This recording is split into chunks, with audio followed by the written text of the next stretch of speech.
listening to XSGaming Podcast, a podcast for gamers by gamers, with your hosts Xander Skullion and James Gruesome, bringing you something old, something new, and a little bit of nostalgia too.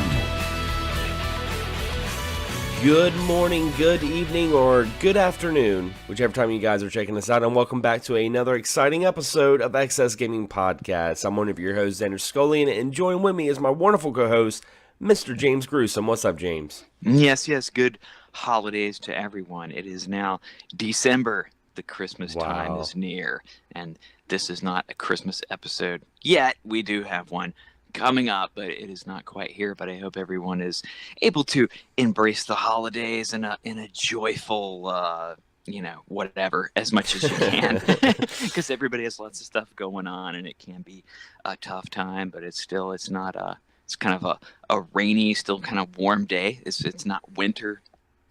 It doesn't really feel like Christmas. I have a tree, a light-up tree my wife got me out in the front that is just kind of like one of those little spiral ones that does different light patterns. I did want one of those. Even during times when I didn't really like Christmas, I still always like the lights. So it's really cool to have a tree. Other than that, there is nothing else in my house, but I still hope you all are having a merry whatever you may be doing. Indeed, and yeah, it's been a pretty crazy week. I don't know about your Thanksgiving, but James, my Thanksgiving was kind of crappy. I was sick. I woke up Thanksgiving morning and my throat was hurting, and I'm like, oh no. And it was like I ate Thanksgiving dinner, and I was like, or lunch or whatever it was, and I'm like, I'm gonna go ahead and get some sleep. Woke up at in Friday, it was like 1 o'clock, and I had to be at work at 4. Went ahead and called out of work because I felt like crap, and then I slept and didn't wake up until like Saturday morning. But I'm better now. I still a little under the weather, but I feel a lot better now. Yeah, so. I would assume that would have to feel kind of bad to end up, because it's like you can end up catching some shit about calling in on the day after a holiday. That just seems like they'd break down a little bit more. Mine was pretty mellow. I didn't get invited anywhere because typically I don't really go, so I don't really. Everybody knows, in my family, I know where stuff's going on at, and I will tell them if I'm going to show up. So no one even really asked this year, but me and my wife sat around and watched Harry Potter all day. We made it through 4 of the 8 movies, and I had meatloaf as opposed to turkey or anything, but I still had green bean casserole and stovetop. I grew up with my mom making homemade dressing, which is still the best thing to me, but I like stovetop. Because I never really got to have it as a kid. We just did not have it in my house. None of my friends down the street made it in the commercial where it's I'm eating this stuff twice tonight. It's not that great, but it's still pretty good. But all in all, it was pretty good day, and went back to work the next day. And that actually was not as brutal as I thought it would be. Of course, with me working at the post office, Christmas is now just picking up, and every day has been kind of quite insane, and I'm still thinking it's not even really started yet. The Amazon is just out of this world, but I'm still trying to get through it in a good spirit. I watched a very Brady Christmas from 1988, because sometimes when I watch Christmas stuff, I like to watch crap, just pure Christmas crap, Lifetime, just that sappy garbage. I will watch that, along with, of course, Emmett Otter and Charlie Brown and the good stuff. But I'm kind of trying to embrace it, excuse me, as much as possible, because, it just can be a draining time of year. Oh, so. Yeah, definitely. It's hard to believe that 2018, it's already almost over. It's crazy. But, some of the gaming news, a matter of fact, in about, I believe, 2 days, maybe by the time this recording comes out, it's already out, but the PlayStation 1 Classic is right around the corner. It's finally coming out, and there's been a lot of controversy with this PlayStation Classic. Of course, the game list was the first thing that people were kind of iffy about, but then, come to find out, the list, 9 of the games that are on this compilation are PAL region. And why is that such a big deal? Well, one of the reasons is because these games are not going to play as good on, American televisions. They're going to have 50 hertz instead of 60, so there's going to be some frame rate drops. And I mean, I don't know what Sony was thinking. I think Sony was just trying to put out something for the holiday, because this definitely seems like it's been very, very rushed. Yeah, I don't even really see why would those PAL versions be on there. It's like, did they kind of like ship this out to somebody else to put together? Like, you wouldn't think they would do that. You think that, they would still want to put out a quality product, but that's what I've been seeing is just lots of issues, complaints. I honestly thought the thing was out at probably even last episode. I thought it was out already. I didn't even know it hadn't hit yet, because I'm probably I'm not really in the market for one. But when you put these things out, it's like, why not give the people the best versions? You don't want an inferior thing, and people will still buy it. But at the end, the better product you put out, you can leave people, wanting more, still waiting for the next one. But if it's just laggy and bad, you might not get as many, repeat customers. It does just really kind of seem like a thrown together kind of cash grab for the holidays, which is sad. Yeah, because I've already seen people that were, even when the games were announced for it, they're like, man, I'm still getting it because I still want to have this in my collection. And once they heard that it was outsource emulation, dated emulation, not even emulation that's as updated as stuff on the RetroArch or RetroPie and PS3 even. The emulation's not as good. There's no way to change the resolution on it. It's going to be standard resolution on an HD television, so those games are going to look jagged as hell. And then you got screen tears and frame rate drops. Once people found that out, they're like, okay, I'm gonna go ahead and cancel this. I mean, like I said, I don't know what Sony was thinking, because it's something that we didn't have to have. Like, we didn't have to have a Sony Classic, like a PlayStation Mini console. We didn't have to have one, but it's like they put it out, and once they put it out, they're like, well, we're just gonna do what we can to get it out for the holidays. We gotta put it out before Christmas, because it's pretty bad. Yeah, it just kind of seemed like a lot of this time, basic technology, when we can get these games on, our Pies and such, and play them completely fine. It's just why put out, a bad thing? I know so many people are still hoping for the hackability. People still like to have these, but so many people we know, that's what they want to do. They'd like to still have the little, mini PlayStation and be able to put extra stuff on it. Well, see, you brought up a good point. This thing doesn't seem like it's going to be that hackable. And if it is, there's going to be a lot of things you have to do to it. Now keep in mind, we don't know how much memory is on the PlayStation Classic. If it doesn't have a whole lot of memory, then it's going to be really hard to put games on it anyway without adding an external hard, like some sort of external thumb drive or something.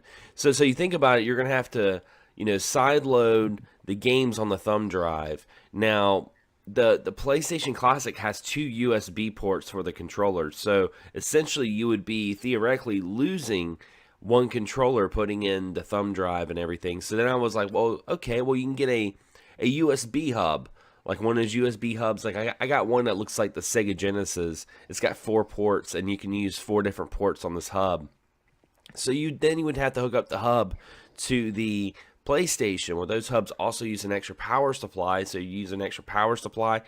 It would just be a Frankenstein mess just to have this PlayStation box as an emulation station. It's crazy.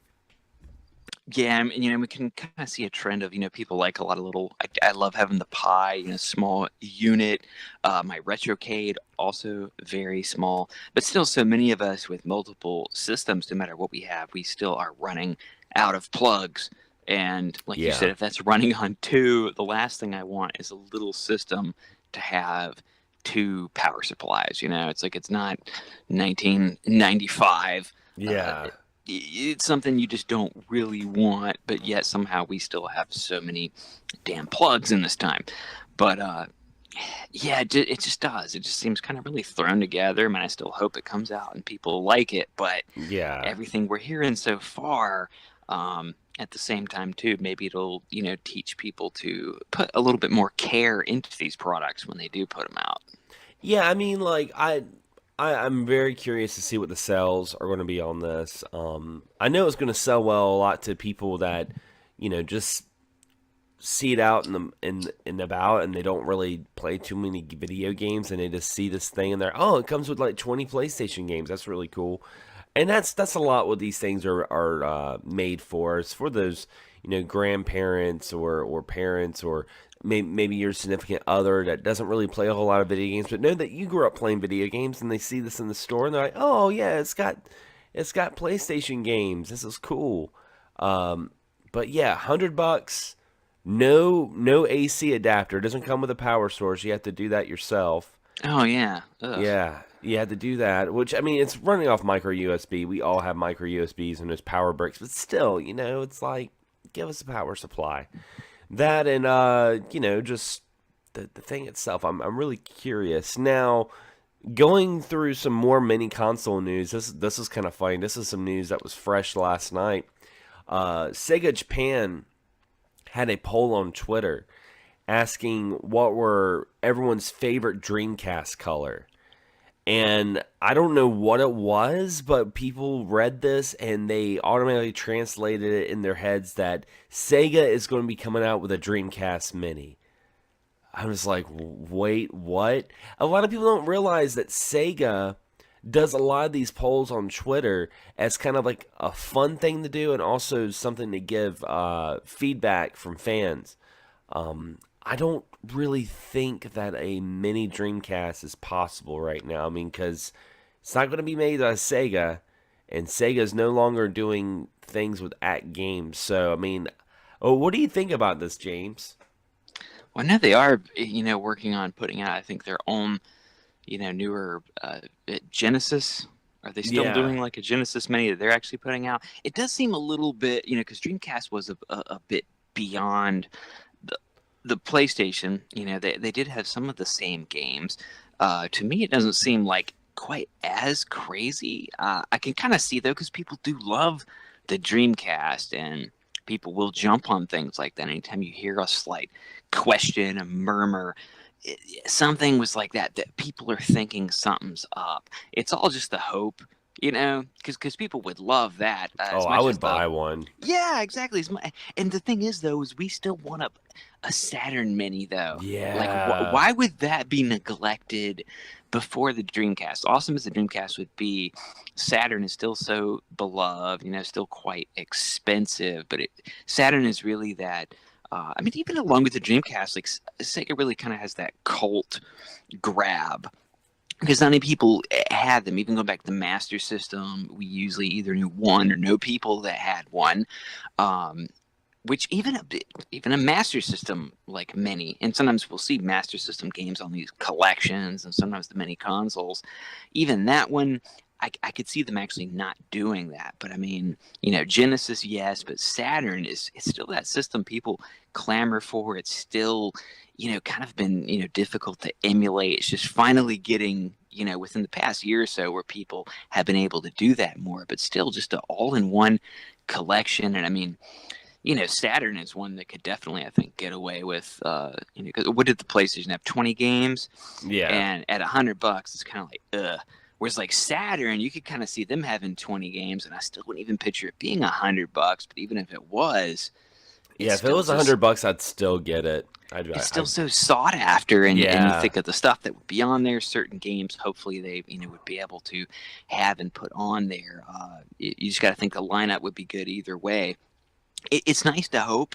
I'm still always up for Dreamcast games being put out on the current systems, through the stores and such. Anytime we can get those games, it's always great. Hey, a mini system, give me a compilation disc. I still like those. Those almost are. I prefer a compilation disc to a mini system, just due to space, and it's a disc or a download, and it's not something else you have to plug in. See, that's what I'm thinking.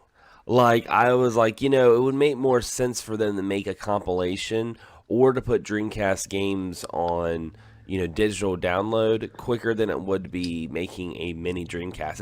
As cool as a mini Dreamcast would be, and I would totally want to buy one, I could see Sonic. I could see Sega doing that because I mean, a lot of people have made these videos and been like, "Oh, you know what games would I like to see on the Dreamcast Mini?" I'm like, did you forget a couple of weeks ago that Sega had already said they were planning on wanting to put Sega Saturn and Dreamcast games on the Nintendo Switch and the PlayStation 4 and Xbox One? And a lot of people have already forgotten that there was a Dreamcast compilation disc that came out for the 360. It had like 5 games on it. You remember that? It had like Space Channel 5, Bass Fishing, Crazy Taxi. It had like 2 other really... Oh, yeah. Yeah. I mean, I'd totally forgotten about it, though. Yeah, it's like everyone forgot about that. And I was just like, they can make another compilation. And like... Also, you have the whole Sega Ages. Now, Sega Ages has gotten so confusing because Sega Ages was at one point a compilation on Sega Saturn, and now it became a mobile app that you could download Sega Genesis games for free, or you could pay a certain amount and blah, blah, blah. And it had everything from the Master System to the Dreamcast on your phones.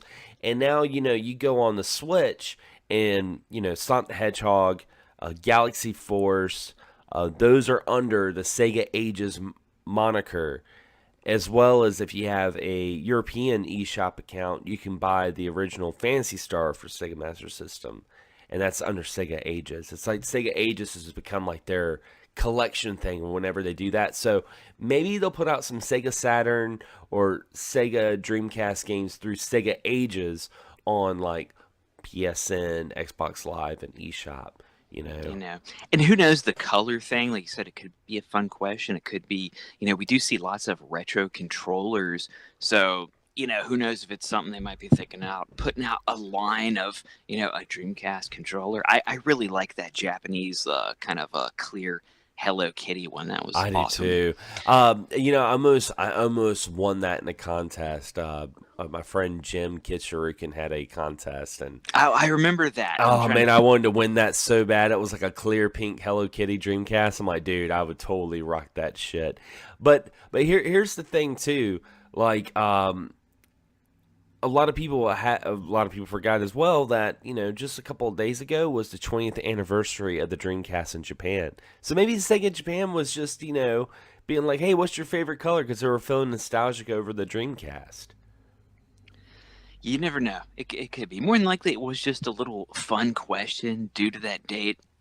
And it's just crazy to think, it's another system that's been like, wow, 20 years since. And I think it's still a system a lot of people, missed out on. Obviously, it didn't have, the greatest sales while still being a much beloved system. I didn't buy mine till it was on sale. And I don't have my original, but I still have one. I have the black Sega Sports version now, which is really cool. But the original still had its own look, and it doesn't say Sega Sports on the lid, which I could kind of do without.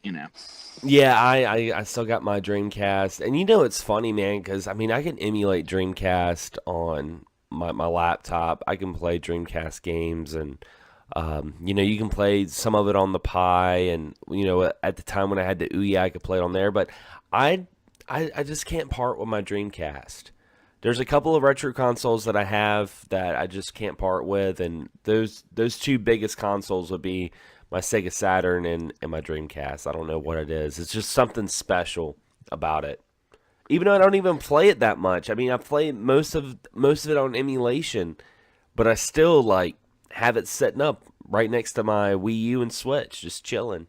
Yeah, see, that's just how people feel about those. Like I said, they're still just kind of cult consoles that people love, still have great games that, sometimes you can't play anywhere else. And, kind of revolutionary, still, not one of our favorite controllers, but we, give a lot of props to the VMU. Was a really great, game accessory at the time, that we just didn't, it was kind of a first thing, jumping in with the Tamagotchis and such, but it was really cool at the time.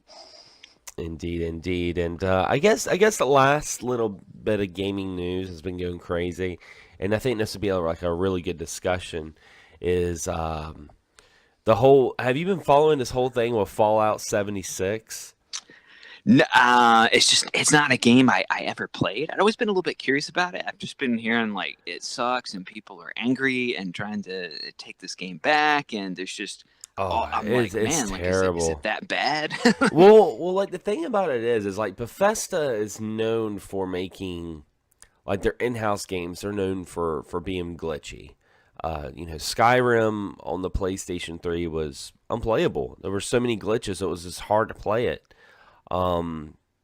But they put out Fallout 76, which is a online Fallout game.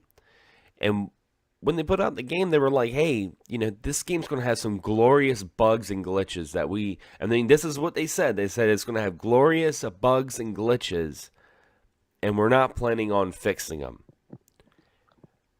If any company said that before a game came out, I'm sorry, I'm not buying it. I am not buying a game that the company is saying, hey, there's going to be bugs and glitches, and we're not fixing them.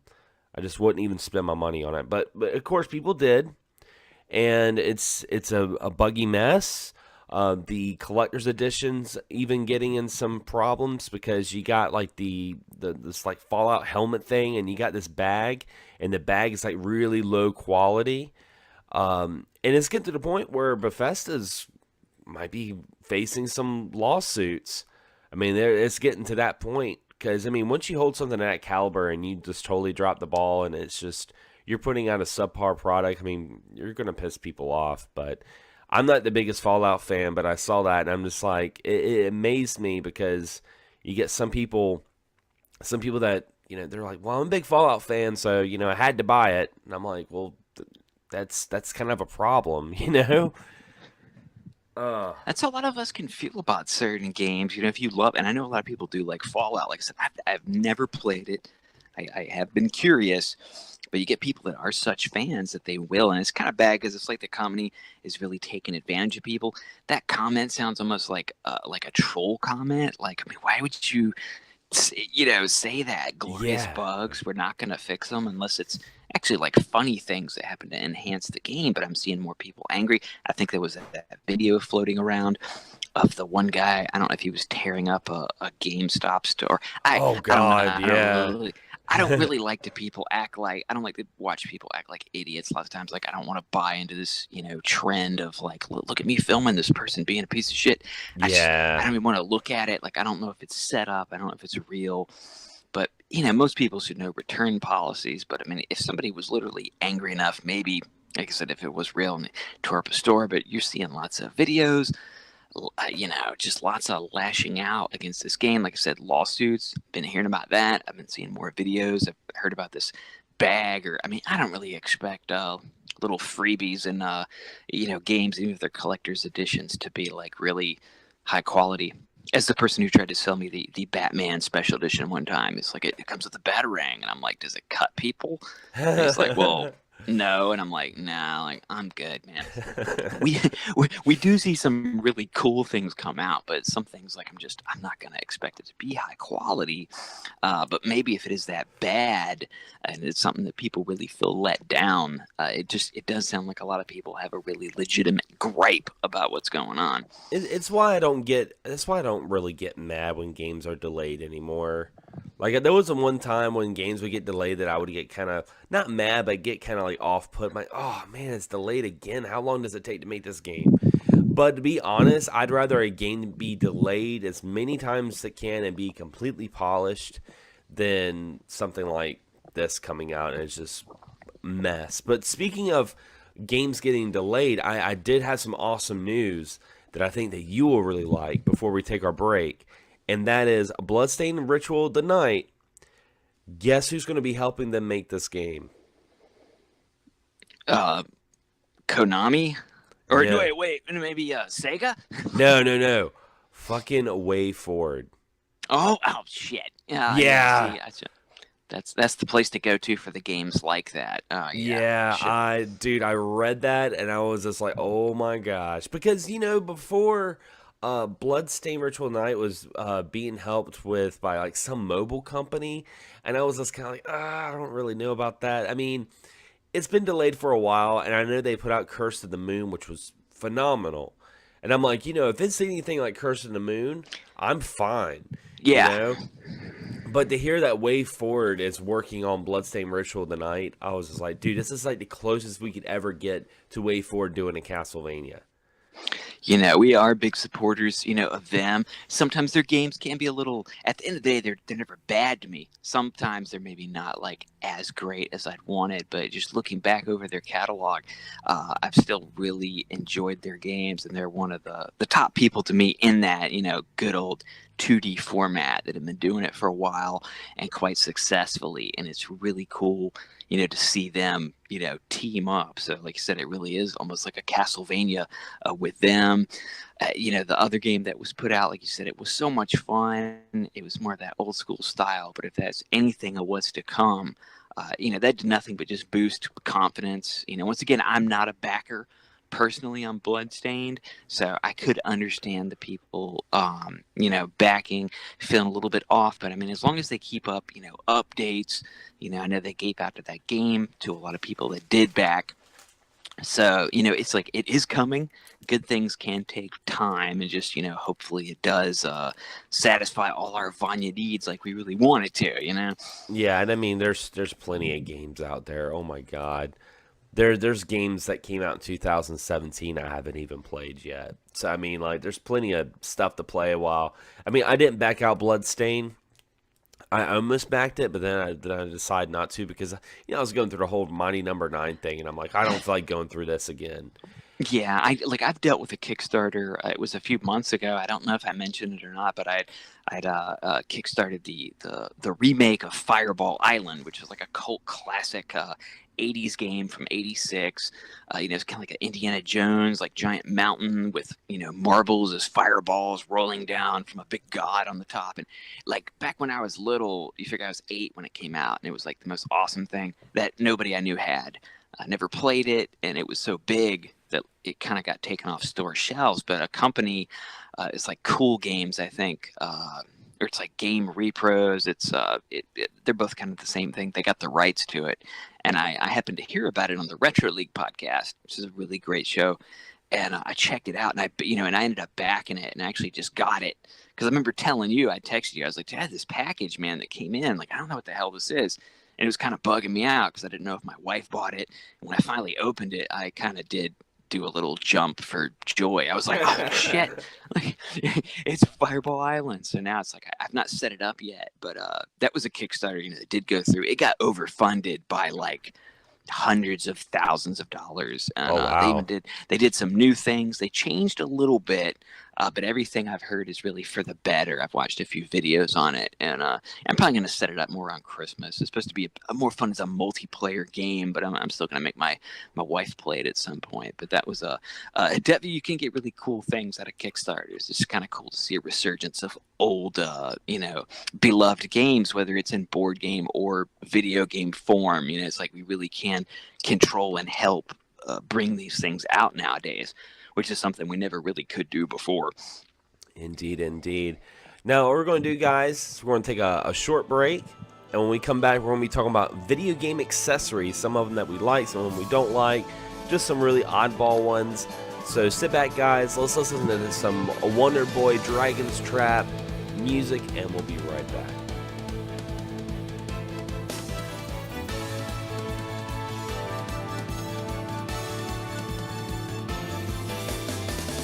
Your journey began, it's time to go. The power of change will help you grow and set you free. Only you can save tomorrow. Out in the darkness of the night, your courage will shine just like a light. Through eternity and put an end to all the sorrow. Through your adventures, you'll find the answers. Just gotta be strong and fight with resolve, 'cause nobody's gonna hold you down. Monster boy, fighting for a future made of love and joy. All the good and evil trying to destroy, only you can save. If you have faith in your brain, you'll see that not everything is what it seems to be. There's a beast within you, go and set it free. Listen to its voice. You're the morphing hero. And we are back. And I lied about the song. I totally was like, hey, this is going to be Wonder Boy's Dragon Trap. But during the break, I'm like, you know what? I want to play the main theme to Monster Boy, The Cursed Kingdom. Because the theme song sounds like, makes me think of Gummy Bears. You remember the theme song, The Gummy Bears? It has that like 80s... Bounce here and there and everywhere. Yeah. Yeah, it's got that like, nostalgic sound. And I'm like, you know what? I really wanted to just play the theme to that. But anyway... Yeah, we're going to talk about video game accessories, and what kind of spawned this idea was actually the gift that you gave me for like my birthday / Christmas gift, that Switch accessory that you gave me, that Hori Joy-Con that has a D-pad to it, that I cannot thank you enough for that. That is one of the coolest accessories I've gotten in quite some time. It's amazing. Yeah, it's one of those. I went out. I sent you one. I also sent one to my brother EJ, because I know both y'all like really love Switch. I had got one, used it myself. There's a lot of old games, on the Switch. We like that, 2D style gameplay, and we're so used to a D-pad. And while the Switch controller, does the job, it plays pretty good with buttons. I don't want to hit buttons, and like I don't really like using a stick sometimes. And Hori has always been a really good, company. They make a lot of the wired controllers for the Switch. Yeah. So they're very, trusted, long-standing line of quality controllers. So it's good stuff. And it is bare bones. It tells everybody there's no motion, no rumble. You can only use it in handheld, which is, the main purpose for it, really. So it is what it is. It's pretty much a D-pad, but it looks kind of cool. There's two different ones. I got the Mario one, and I sent you the Zelda, right? Yeah. I think I also sent EJ the Zelda. They all look kind of cool. Even a plain one would have been nice, but honestly, like the color design, like it's nothing too gaudy. The Mario just kind of looks red and black. You really have to look to kind of see the Mario designs. It's still pretty cool. I do love my just original red and blue the most as far as color, but as far as practicality, if you have a Switch and you really want a D-pad, these Hori ones, the way to go, they're only like $25. Yeah, they're cheap.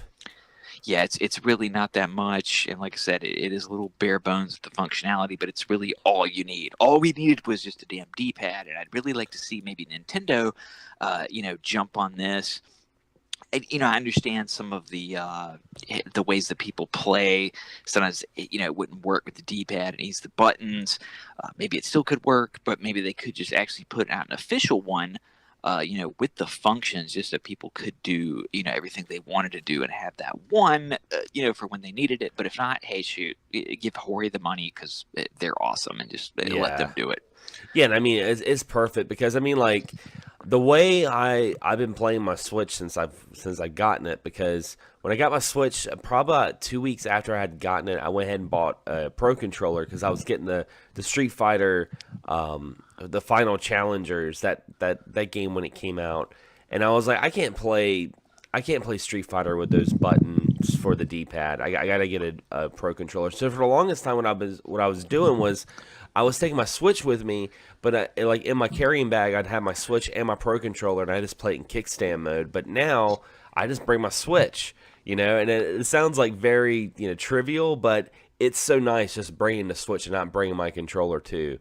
Because there's a lot of older games and fighters and stuff like that I like to use the D-pad, and that I cannot recommend that accessory enough. Now, James, I gotta ask you, if you could pick one gaming accessory that you really enjoy, what would that be?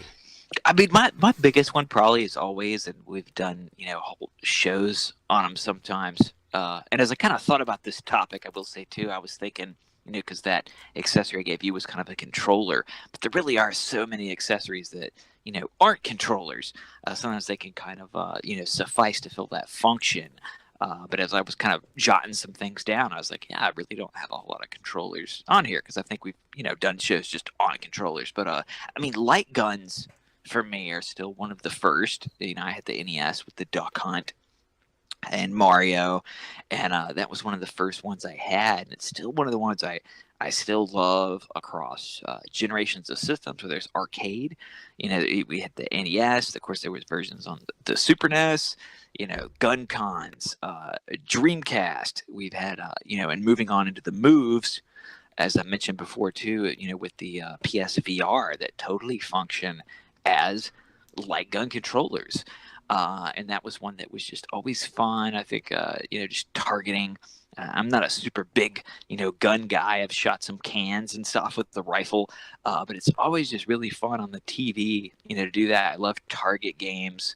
And Duck Hunt, was kind of one of those first, just really basic ones. And it's cool to see light guns are still going. I mean, you can buy home sets, kind of like the minis, that set up for your TV that have guns. That you can just little plug and plays. So it's a really popular one. We still see these little target games. Like shooting things is still fun.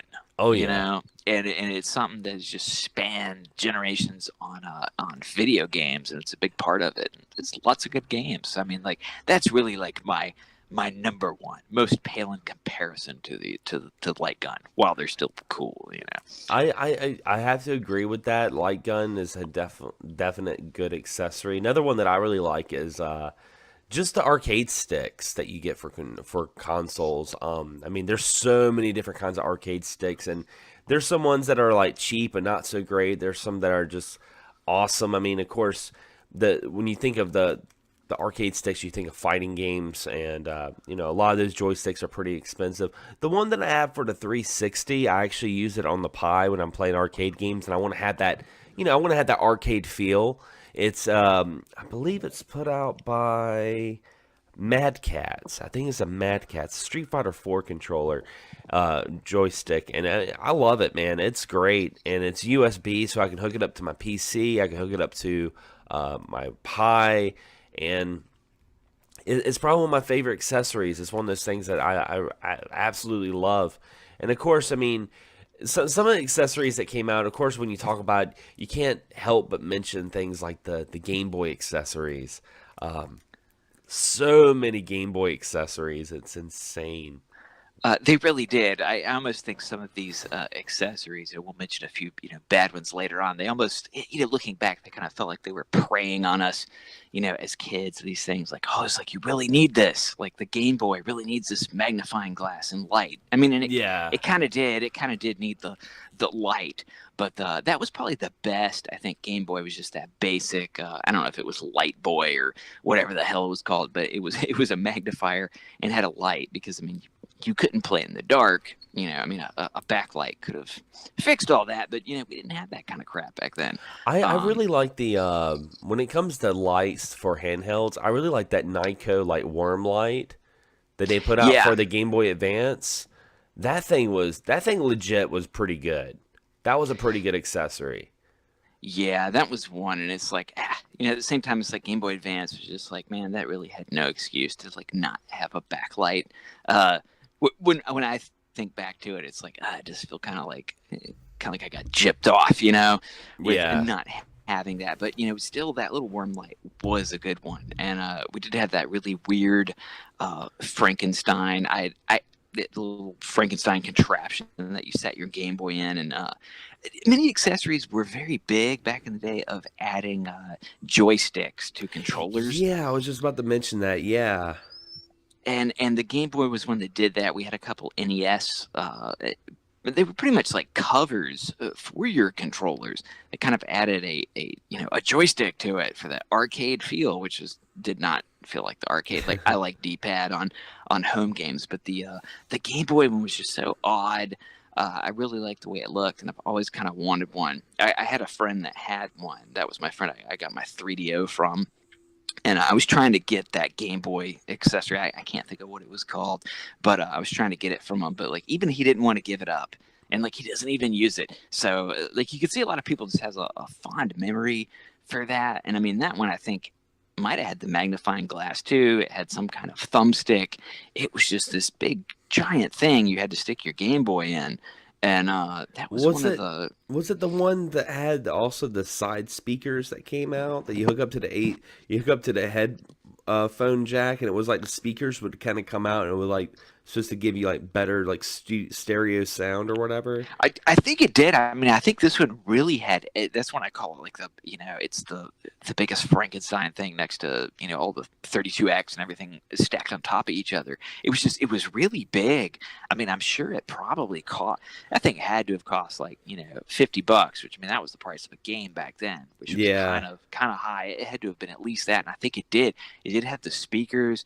I mean, it had like everything. Like it was huge. Like it almost made it like no longer portable. Like you kind of had to like sit it down on a table, I think, to play it. It kind of, sometimes accessories kind of moot the whole purpose of what something's supposed to be while trying to add extra functionality. Yeah, like some of those covers that you get for handhelds that would it was like the shock covers so if you dropped your handheld it wouldn't mess up, but it would end up making your handheld like 10 times more bulky. Something I also really enjoyed as well, and they made it for all the handhelds, were the little handle add-ons.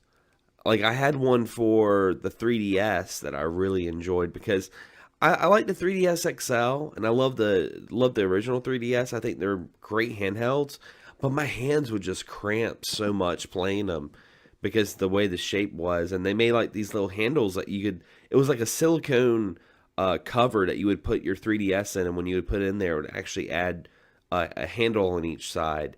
And it felt more like you were playing a controller. I really liked that. I think they kind of tried to modernize, because at that time we were so used to so many controllers, like basic PlayStation style.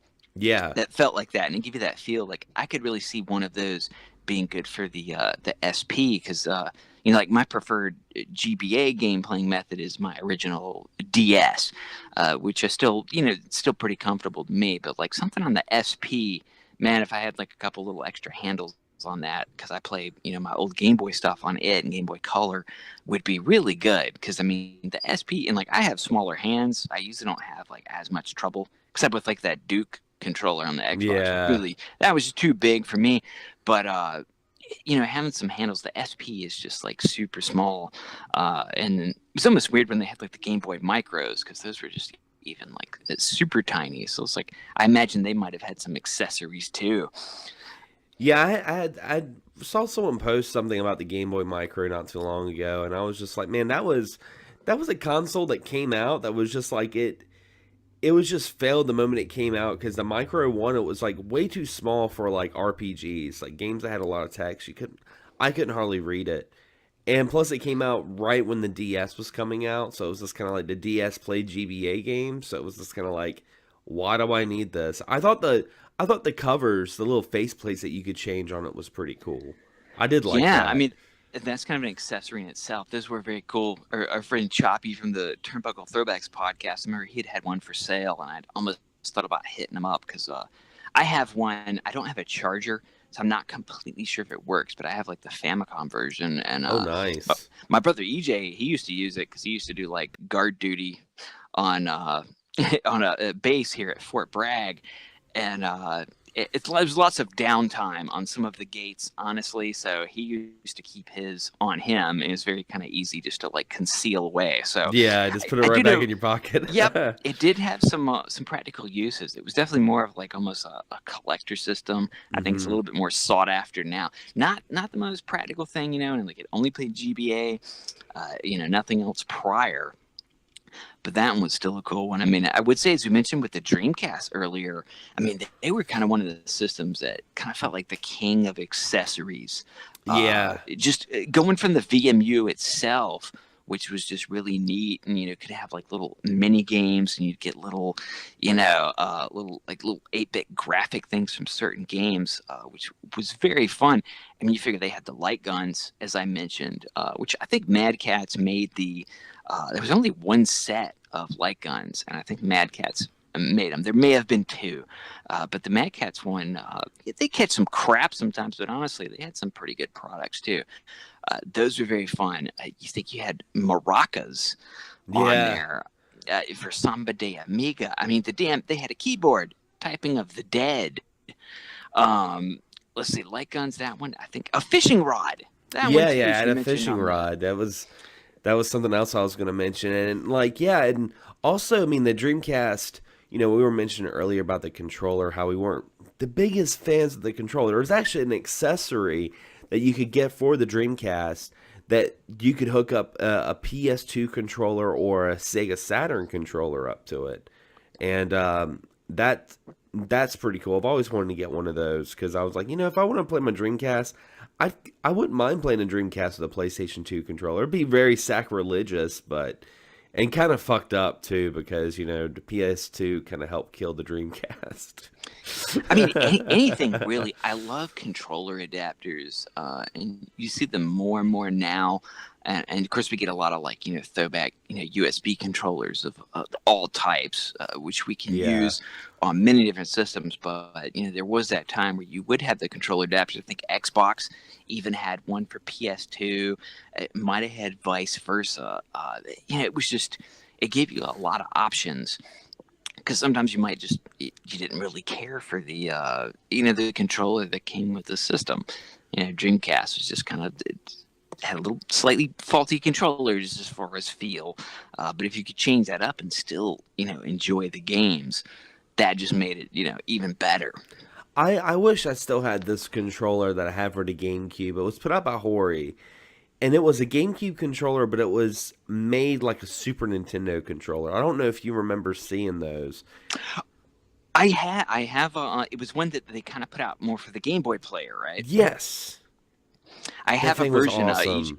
EJ sent me one because a lot of people know I've mentioned I really, I just love different controllers. And I don't think I have the Hori one. I have a different version that put out. And, it does lack some functionality. Like, I think that, it doesn't have the C stick. So I think lots of times, you can, it's only for Game Boy player games, I think. Like I said, I'm not exactly sure with the one I have, if it has something else, where you can play other stuff. But that was still a neat one. And going back to those two, I mean, come on, Game Boy player. You think of the Super Game Boy was awesome. Super Game Boy. I was going to call it the Super Boy for a minute. I'm like, that is not the name. Yes, no, the Super Game Boy Japan, the Super Game Boy 2, the anything you could play other games on. Game Boy was really big for that. And I did find one, what is it called? This was actually only released to developers and a few other people in the press, but they had one on the 64 called the Wide Boy 64, which is kind of a goofy name, but it actually allowed you to play Game Boy games on the 64. And I kind of wonder why that thing was never released. They've always been really cool with some backwards compatibility with their handhelds in general, and to add that onto the systems was really cool. And I can only imagine having that on the 64 would be pretty awesome. Yeah, I mean, the closest I could think of to a Game Boy game working on the N64 is when they had that one add-on for Pokemon Stadium, where you could it was almost like a Rumble Pack, but they had a cartridge slot that you could put your Game Boy games in, mainly just Pokemon. So when you play Pokemon Stadium, you could use your actual Pokemon that were in the games, red, blue, and yellow, and you could fight using those Pokemon. And I remember, man, me and my friends would just have a ball with that stuff, man. That was really cool. And also, I mean, there's some accessories that really enhance the gameplay of, going back to the Dreamcast, of course, the VGA cables.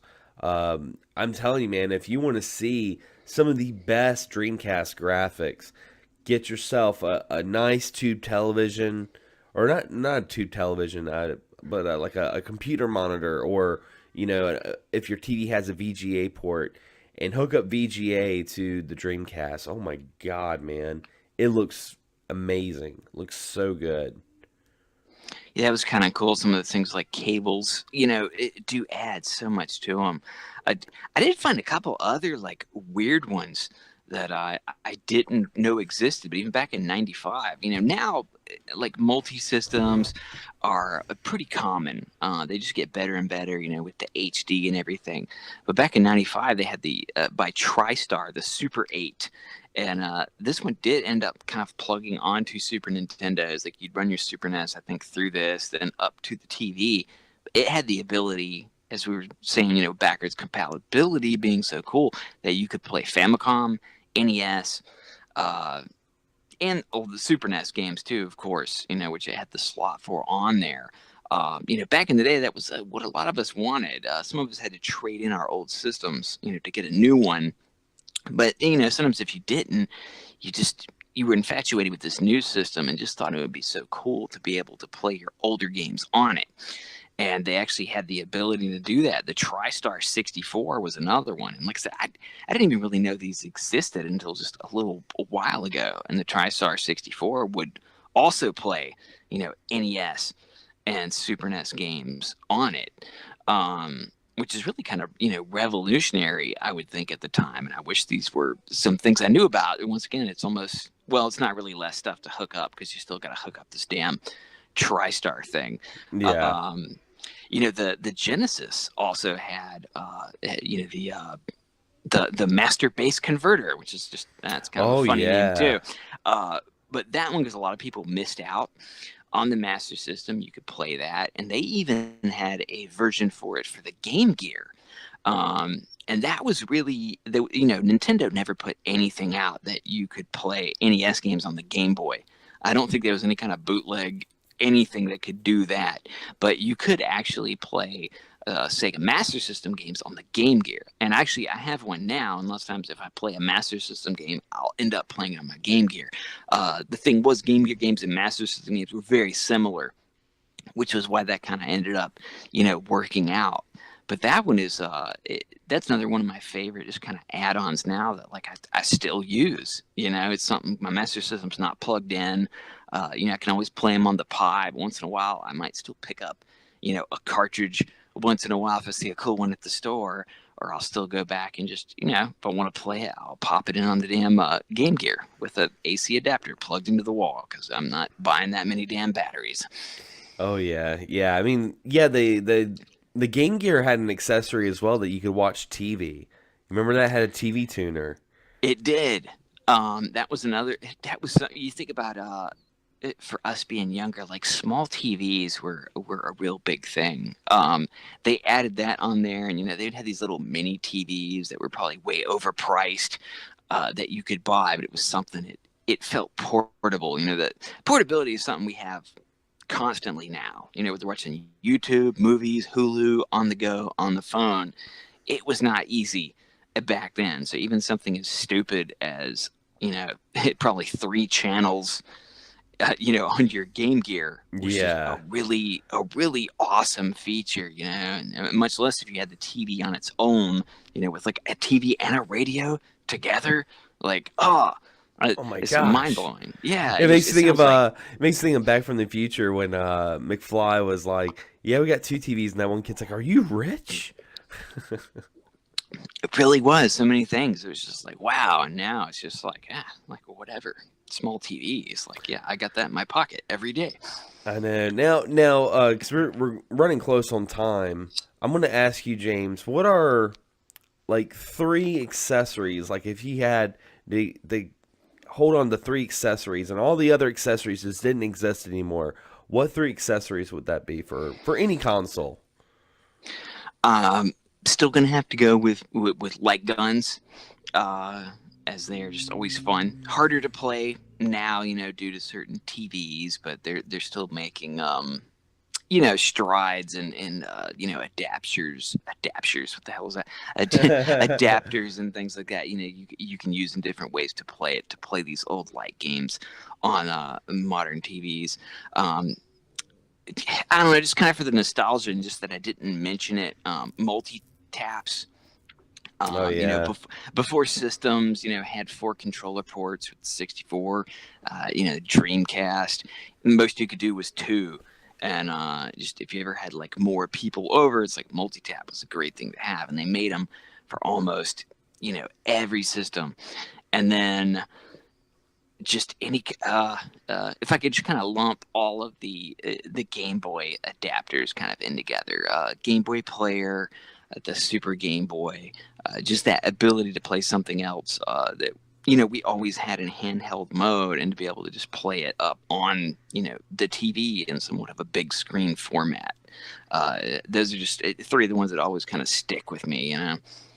Yeah. I think my three would be an arcade stick of some sort. I'm gonna stick with my Mad Catz Xbox 360 arcade stick. That one, if I had it, I would still love to have a GameCube Wavebird controller.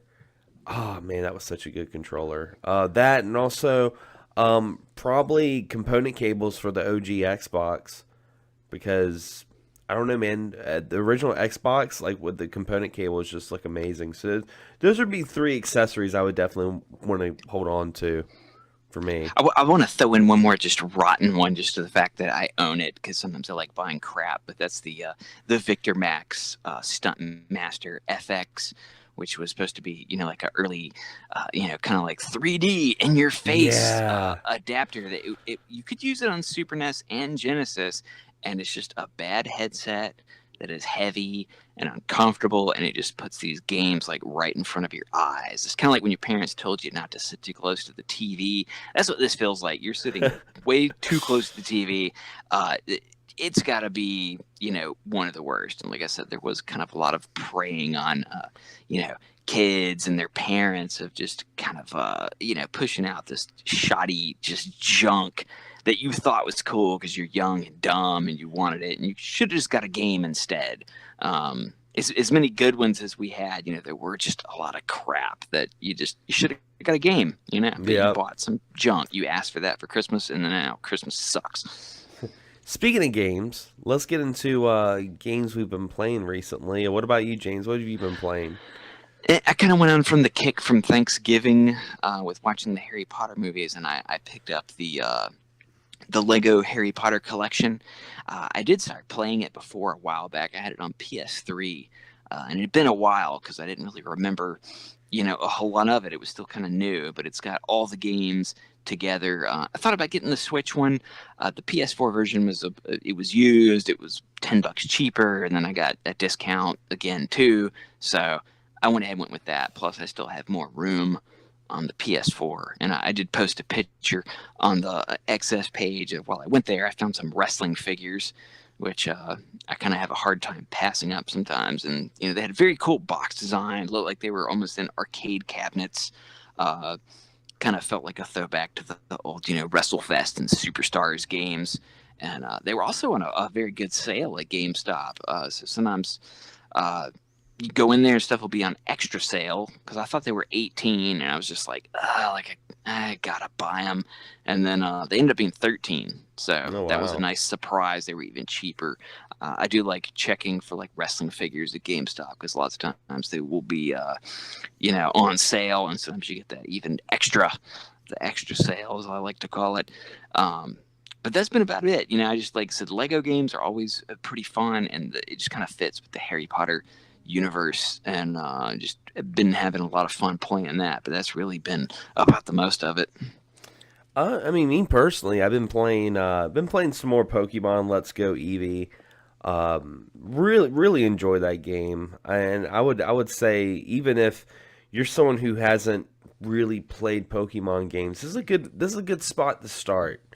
It's a good area, because it's pretty much a remake of Pokemon Yellow. So it's like you're in the first generation of Pokemon, and it's got like 151 Pokemon to catch, instead of like all the other ones. I mean, you can get more through Pokemon Go, but honestly, the way I'm looking at it is, what I want to do is I just want to fill up the Pokédex with the 151, and I want to beat the Elite Four, and then I'm done. Like that's going to be me beating the game. I know some people have gotten more into it and started getting like the shiny Pokemon, like the different breeds and stuff like that. I don't really want to do that, but I've been enjoying that. Also, Monster Boy and the Cursed Kingdom, I got a review copy from FTG from that, and I've been really enjoying that. Matter of fact, I want to have a review coming up Tuesday, talking about it more in depth, but it's definitely becoming one of my contenders for like my top 5 favorite games of 2018. Like it's really, really good. If you liked Wonder Boy and the Dragon's Trap, that was just an appetizer. This is like the real deal. This is like, and it's a brand new game. It's it's one of the first sequels of the Wonder Boy series we've had since I think like Wonder Boy on the Sega Genesis. It's been that long, so that's what I've been playing. But yeah, guys, we want to thank you again for checking out another episode of XSGaming Podcast. Again, if you're listening to this on Podomatic, be sure to give us a follow, give us a review. Same goes for iTunes. And if you're listening on those two platforms, be sure to check out our YouTube channel as youtube.com/XanderSkullion, where I'm going to be uploading a review to Monster Boy. So if you want to check that out, it's going to be out on the 4th of December. Anyway, guys, as always, thanks for listening. And as always, happy gaming. Have a good holiday, and watch some crappy Christmas specials. It's good for your spirit. Indeed.